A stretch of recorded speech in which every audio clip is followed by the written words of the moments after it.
오늘은 하나님이 우리에게 지키라고 말씀하신 맥주 감사 주일입니다. 하나님 왜 우리에게 새 절기를 지키라고 말씀을 하고 있었을까요?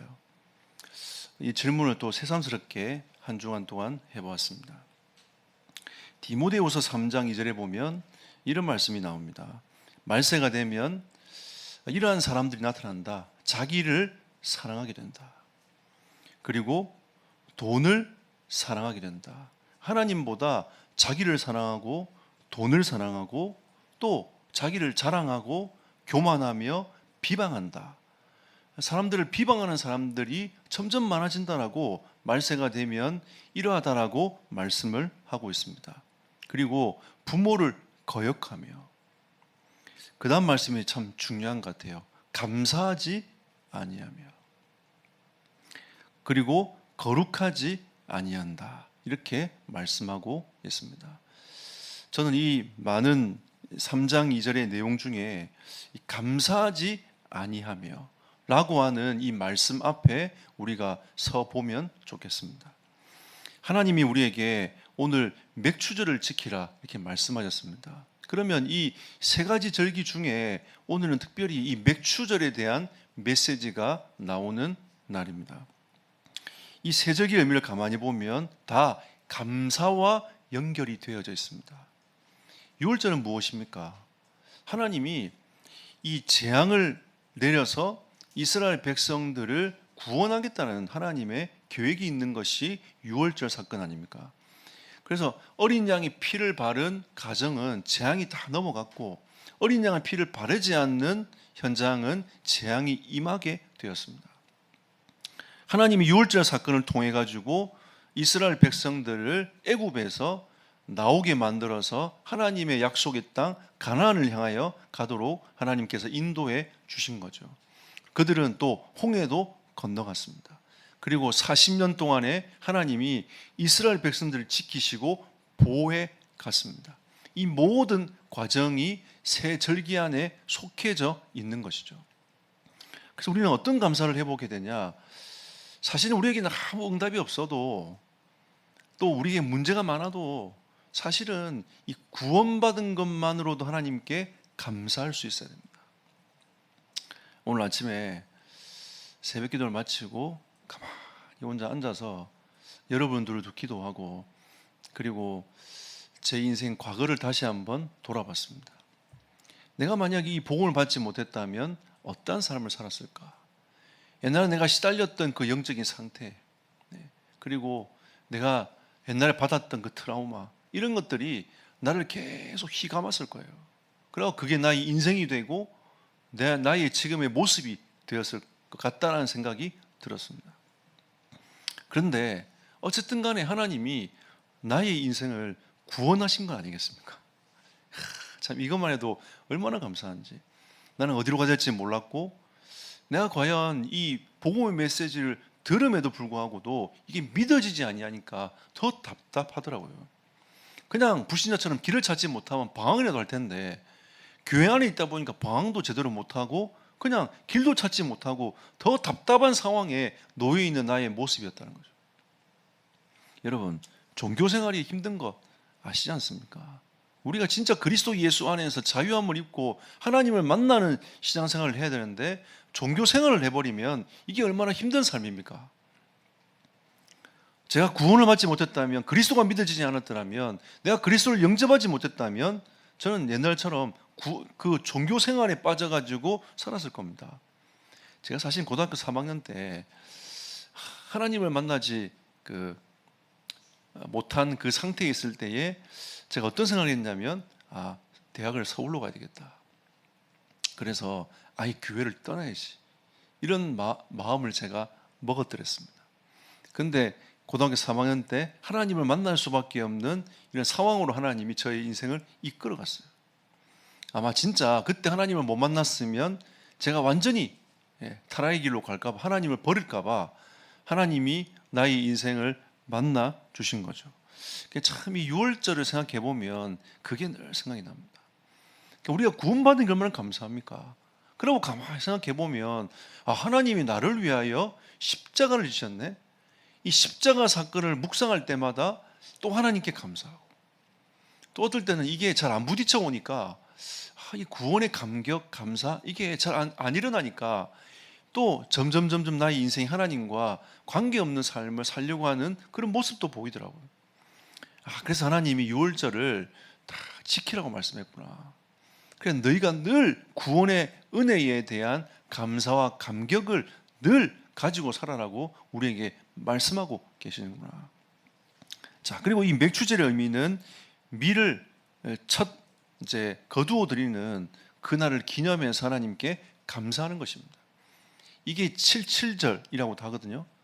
근데 이게 이제 그 나중에 신약 성경을 오면서 오순절로 의미가 바뀝니다. 이 오순절은 어떤 날입니까? 성령 강림하는 날 아닙니까? 그러면 하나님은 우리에게 이 맥주절을 통해서 우리에게 성령을 선물로 주셨다. 성령이 너희와 지금도 함께하고 계신다. 성령께서 너와 너를 인도하고 계신다. 성령께서 역사하고 계신다. 라고 하는 이 말씀을 우리에게 하고 계시는 겁니다. 그래서 너희가 해야 될 것은 무엇입니까? 성령의 충만함을 입어라. 성령의 능력을 덧입어라. 라고 하나님이 우리에게 말씀하시는 거죠. 이 맥주절을 통해서 하나님은 성령의 능력을 덧입으라고 말씀하고 있는 겁니다. 우린 연약하지 않습니까? 나약하지 않습니까?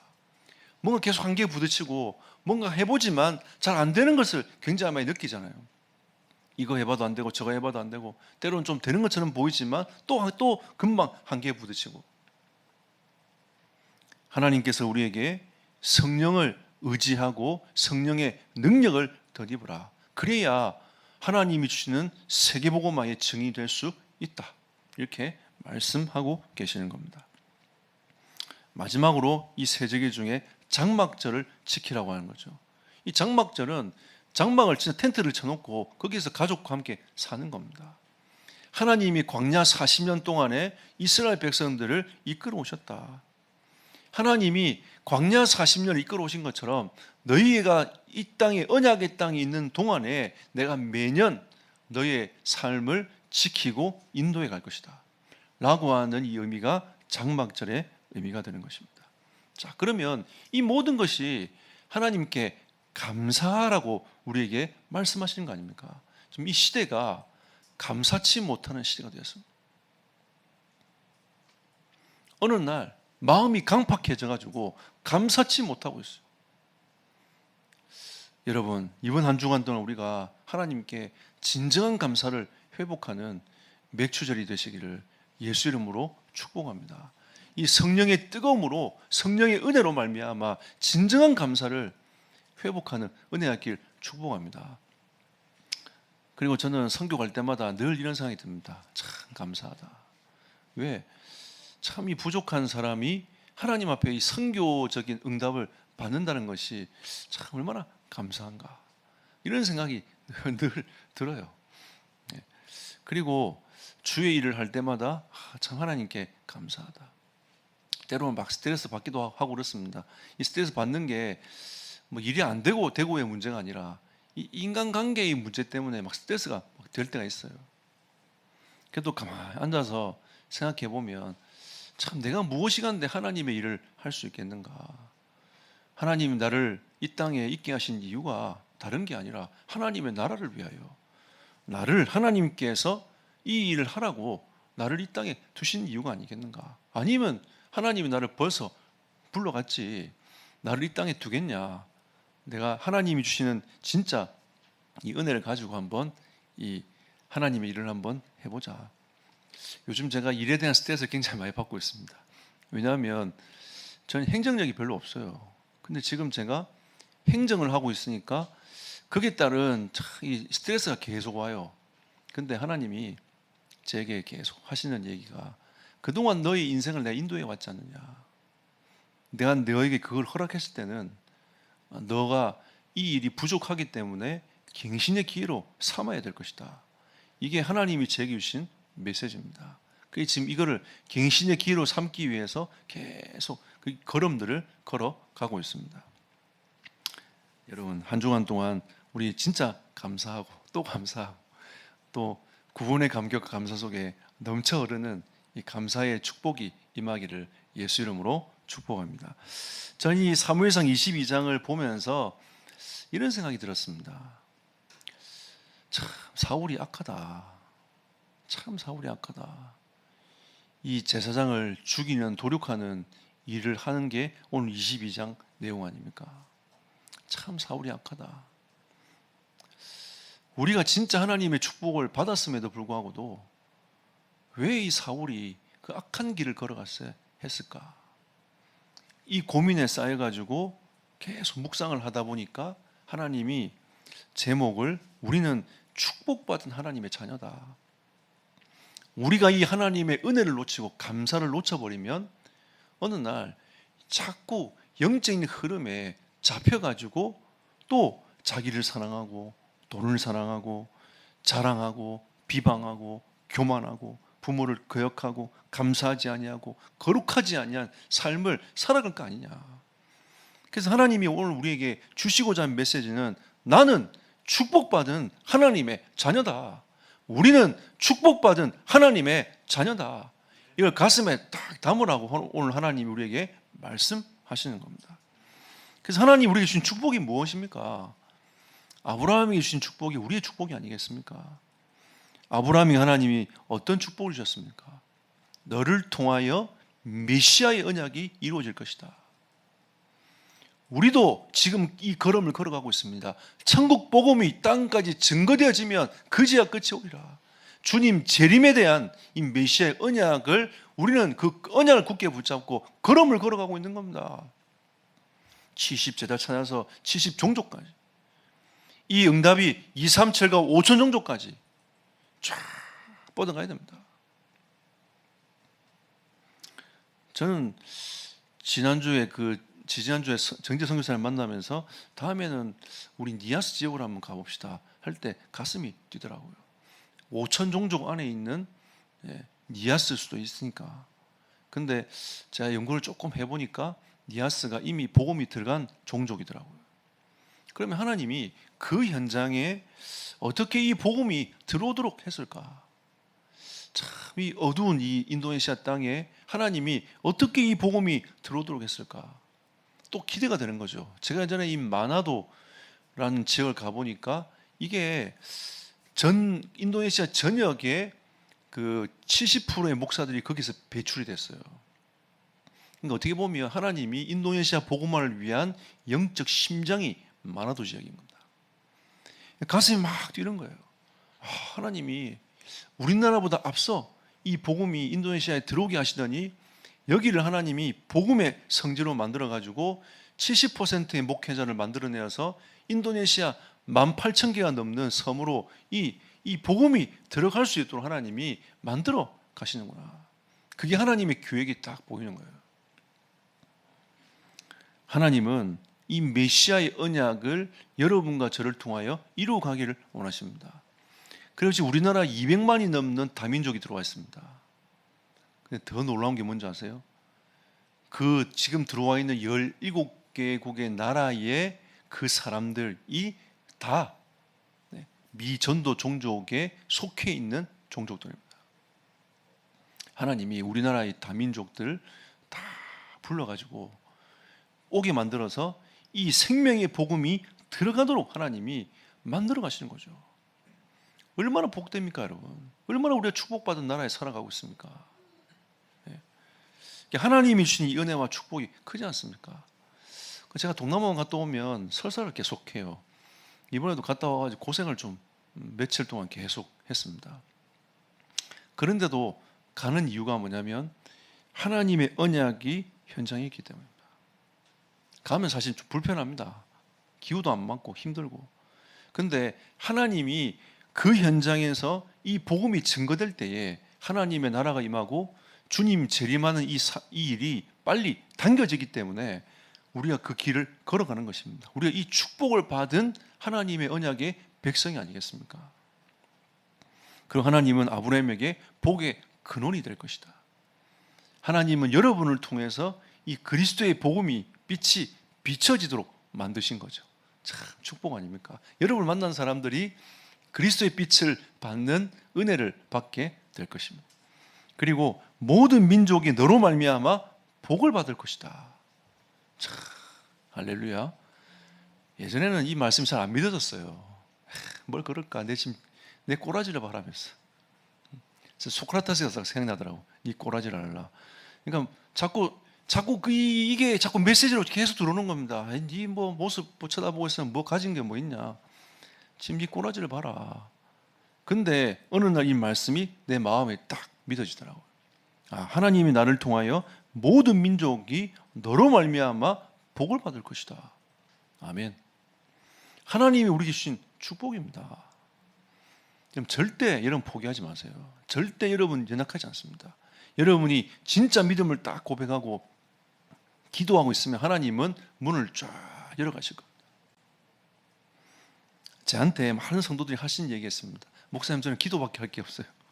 근데 여러분, 그게 답니다. 진짜 기도하면 됩니다. 그러면 하나님의 성령이 역사하지 않습니까? 그러면 시공간을 초월해서 하나님의 성령은 역사하시게 되어 있습니다. 그게 연약한 메시지가 아니라 그게 강력한 메시지가 될 것입니다. 그리고 출애굽기 19장 6절에 하나님은 이스라엘을 제사장 나라가 되게 하겠다. 이 말은 결국은 이스라엘을 통해서 하나님을 만나는 그 민족으로 내가 삼겠다는 거 아닙니까? 하나님이 여러분과 저를 통해서 이 불신자 현장에 그리스도의 빛이 비춰져서 하나님을 만나는 그 사역에 우리를 사용하시겠다. 그래서 너는 거룩한 백성이 될 것이다. 이 거룩한 사역을 감당하는 하나님의 사람이 되는 겁니다. 우리가 이 거룩한 이 복음 사역에 하나님이 여러분과 저를 사용하신다는 거죠. 그래서 고린도전서 4장 1절에 너희는 그리스도의 일꾼이요 비밀 맡은 자로 하나님이 여러분과 저를 부르셨습니다. 참 가슴이 벅차죠. 우리는 그리스도의 일꾼이요 비밀 맡은 자로 하나님이 여러분과 저를 부르신 것입니다. 이게 은혜 아니겠습니까? 하나님이 우리에게 주신 축복입니다. 자, 그런데 오늘 22장에 보니까 이 안타까운 이스라엘 현장을 하나님 우리에게 보여주시는 거죠. 은혜를 놓친 사울은 어떤 모습으로 계속하고 있습니까? 사무엘상 15장 1절 19절에 보니까 여호와의 말씀을 청종하지 않았다라고 했습니다. 우리에게 가장 첫 번째 진짜 근본 문제는 무엇입니까? 하나님의 자녀가 되는데도 하나님 말씀을 청종하지 않는 데서 오는 시작이 되는 겁니다. 청종하지 않잖아요. 그러면 자기의 마음대로 살아야 돼요. 자기 수준대로 살아야 돼요. 자기가 하나님 말씀보다 앞서가는 겁니다. 그러니까 사울이 하나님의 시간표를 기다리지 않냐고 사무엘 올 때까지 그게 급해가지고 그날 바로 자기가 제사를 지내버리고 예배를 자기 마음대로 드려버리는 일도 행했지 않습니까? 여러분, 하나님의 말씀을 청종하는 은혜가 있기를 축복합니다. 그러니까 청종하지 아니하니까 어떤 일이 벌어졌냐? 사무엘상 16장 1절에 보니까 사울을 보면서 계속 슬퍼하는 거죠. 주의 종이 사울 왕을 쳐다보면서 계속 슬퍼합니다. 하나님이 이 언제까지 슬퍼할 거냐? 슬퍼하지 마라. 그리고 네가 빨리 정신 차려가지고 기름 불병을 가지고 가서 다윗에게 가서 기름을 부어라. 은혜를 놓친 사울은 전도자에게, 목회자에게, 또 이 사무엘에게 이 가슴이 아픈 그런 이 기도가 되어지는 그런 인생으로 바뀌어 버린다는 거죠. 자, 그러면 이 왕은 어떻게 보면 전 백성에게 영향을 줄 수 있는 한 사람 아닙니까? 어떻게 보면 하나님께로 인도할 수 있는 진짜 축복을 받을 수 있는 자리이기도 하지만 완전히 사단에게 잡혀버리면 이 나라 전체를 갖다 뒤흔들어 버리는 모든 백성들을 고통스럽게 만드는 일을 하기도 합니다. 오늘 22장 2절에 보니까 환난당한 모든 자와 빚진 모든 자와 마음이 원통한 자가 다 그에게로 모였고, 지금 이게 이스라엘의 분위기인 겁니다. 분위기. 사울 왕이 정치를 잘하고 하나님을 바라보고 하나님을 위한 하나님께서 이 나라가 제사장 나라가 되도록 만들었으면 이런 일들이 없었을 거예요. 그런데 하나님의 말씀을 청종치 아니하고 전도자의 그 사무엘의 그 마음에 계속 슬퍼할 수밖에 없는 그 인생으로 전락해버린 사울이 다스린 이 나라는 환란이 임하고 빚진 자가 생기고 마음이 원통한 자가 가득 찼다는 겁니다. 환란이 무엇입니까? 밖에서 환란이 오는 게 아니에요.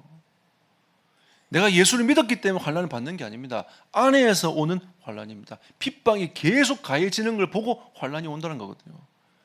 계속 사울이 이스라엘 백성들에게 핍박을 계속 가하는 겁니다. 고통스러운 거죠. 그리고 어려운 자들, 가난한 자들을 돌보지 않는 겁니다. 자기 마음대로 휘둘러 버린 거죠. 마음이 원통한 자란 말은 격분하게 만드는 겁니다. 이 마음이 어떻게 할 수 없어 격분하게 만드는 왕으로서 그런 자들이 다윗에게 왔다. 오늘 성경은 말씀하고 있습니다. 하나님은 이 안타까운 이스라엘 현장을 보게 하신 거죠. 그리고 22장 18절 19절 보십시오. 이 사울이 제사장들을 죽이라고 호위대에 명령을 했는데 머뭇거리고 있는 겁니다. 왜? 그들도 알아요. 제사장이 어떤 분들인지 아는 겁니다. 그런데 우리 지난주에 도역이라는 인물이 나왔지 않습니까? 사울이 18절에 보니까 왕이 도역에게 이르되 너는 돌아서서 제사장들을 죽이라 하매 에돔 사람이 가가지고 제사장들을 죽입니다. 85명을 죽이는 거죠. 그것만 죽인 게 아니라 그 성읍에 있는 사람들과 아이와 가축까지 다 죽여버려요. 참, 이 비참한 일들이 벌어지는 거죠. 안타까운 현장입니다. 그래서 하나님은 우리에게 우리는 축복받은 하나님의 자녀다 기억하라는 거죠. 우리의 이 축복을 놓쳐버리면 이 자꾸 다른 데 쓰임을 받게 되는 겁니다. 우리가 사단에게 종노를 하지 말아야 되는데 사단에게 종노를 하는데 쓰임을 받게 되는 거고, 세상을 정복하고 다스려야 되는데 세상에 묶여 사는 인생으로 살아가게 된다는 거죠. 우리 학생들은 공부를 정복하고 다스려야 돼요. 직장인들은 직장 생활을 정복하고 다스리고, 저는 목회를 누리면서 하나님이 주신 그 은혜로 하는 게 제 일이 아니겠습니까? 자, 결론 맺겠습니다.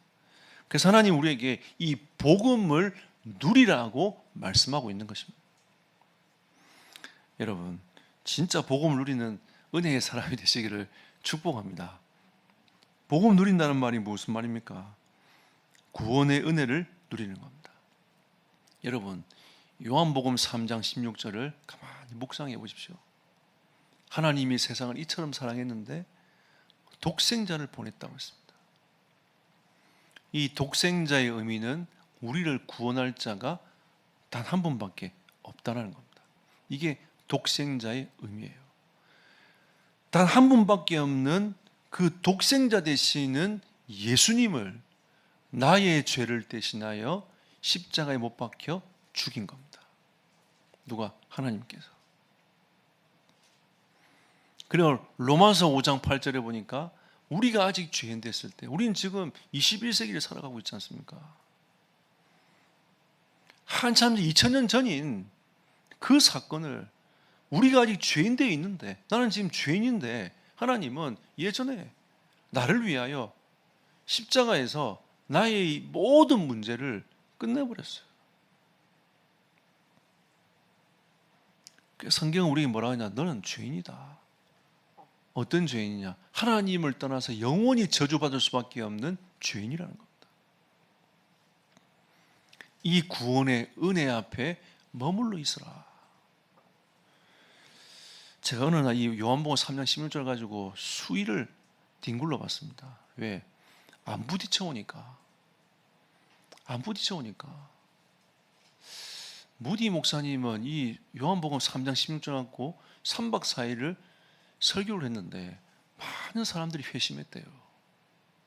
어떻게 이 말씀을 가지고 3박 4일 동안 메시지를 할 수 있을까? 어떻게 이 똑같은 본문을 가지고 메시지를 3박 4일 동안 하면서 수많은 회심자들이 이렇게 나왔을까? 난 너무 그게 궁금한 거예요.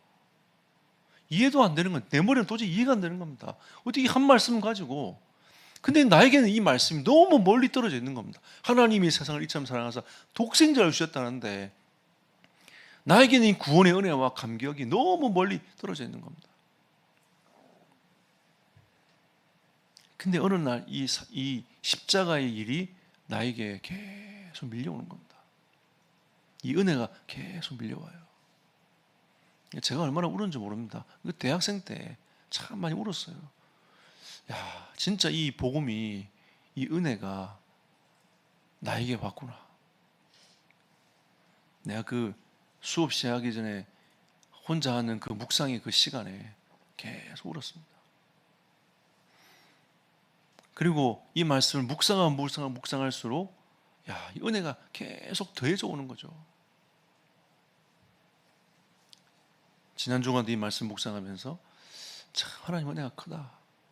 참 나에게 주신 하나님 은혜가 크구나. 우리에게는 수많은 문제들이 있지만 여러분, 구원의 감사, 감격을 가지고 여러분 모든 것을 뛰어넘는 은혜가 있기를 축복합니다. 우리 아무것도 없어도 괜찮지 않습니까? 진짜 우리가 구원받은 것만으로도 하나님 앞에 감사할 수 있지 않겠습니까? 우리에게 어려움 와도 괜찮지 않습니까? 진짜 우리에게는 구원받은 하나님의 은혜가 있기 때문 아닙니까? 그리고 하나님 우리에게 치유의 은혜로 주셨다. 그게 복음을 누리는 것입니다. 마태복음 10장 1절에 보니까 하나님이 우리에게 권능을 주셨다라고 했습니다. 예수 이름의 이 권세 주신 거죠. 하나님이 주신 이 권능을 이미 주셔가지고 예수 이름의 권세를 사용해서 누리라고 우리에게 말씀하고 있는 겁니다. 뭐라고 되어 있습니까? 귀신을 쫓아내고. 귀신이 어마어마하게 많아도 괜찮습니다. 아무 문제 없어요. 모든 병과 약한 것을 고치는 권능을 주셨다. 여러분, 권세 있는 주 예수 이름으로 고백하고 진짜 그 은혜를 누리는 언약의 백성이 되기를 축복합니다.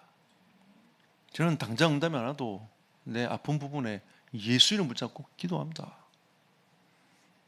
내 연약함을 두고, 내 나약함을 두고 예수 권세 있는 붙잡고 기도합니다. 어느 날 보면 그게 어느 날 딱 치유되는 시간표가 와요. 또 어느 날 보니까 또 그게 치유되는 시간표 딱 와요. 하나님이 예수 이름의 권세를 사용할 때에 주는 이 은혜와 축복이 큽니다. 저는 그래서 어느 날은 한 30분, 1시간씩 권세 있는 주 예수 이름만 고백합니다. 권세 있는 주 예수 이름으로 나의 연약함은 치유될지어다. 권세 있는 주 예수 이름으로 나의 연약함은 치유될지어다. 권세 있는 주 예수 이름으로 나의 연약함은 치유될지어다. 이걸 30분, 1시간 동안 계속 선포합니다. 어느 날 하나님이 저에게 치유의 은혜를 주시더라고요. 우리가 진짜 복음을 누린다는 게 무엇입니까? 하나님이 우리에게 주신 그 예수 이름의 권세를 사용하는 거 아니겠습니까? 그리고 하나님은 우리에게 복음을 누린다는 것은 회복까지 하시겠다는 겁니다. 우리가 사명이 다 끊어지고 자기를 사랑하고 돈을 사랑하고 이렇게 살다가 하나님이 우리에게 주신 진짜 사명을 딱 발견하는 거죠. 내가 사는 이유가 나를 사랑하고 돈을 사랑하고 나를 자랑하는 것이 아니라 하나님을 사랑하고 하나님 나에게 주신 이 돈과 나의 기능을 통하여 하나님의 나라를 이루도록 하나님이 나에게 주신 응답이고 축복이구나. 이걸 하나님 딱 깨닫게 하신 거죠. 이렇게 회복되는 겁니다. 그래서 증인의 길을 걸어가는 겁니다. 우리는 축복받은 하나님의 자녀입니다. 하나님이 오늘 이번 주간 우리에게 이 메시지로 우리와 함께 하고자 하십니다. 여러분, 이 사무엘상 22장을 전체를 묵상하고 사울이 지금 이스라엘에게 행하고 있는, 다윗에게 행하고 있는 그 제사장들에게 행했던 그 일들을 가만히 생각해 보면서 나는 하나님의 축복받은 자녀이다 라는 것을 가슴에 딱 심어서 진짜 현장을 쳐다보며 하나님께 감사하고, 그리고 현장을 치유하고, 또 여러분이 진짜 이 영적인 사명을 감당하는 하나님의 사람으로 우뚝 서시기를 예수 이름으로 축복합니다.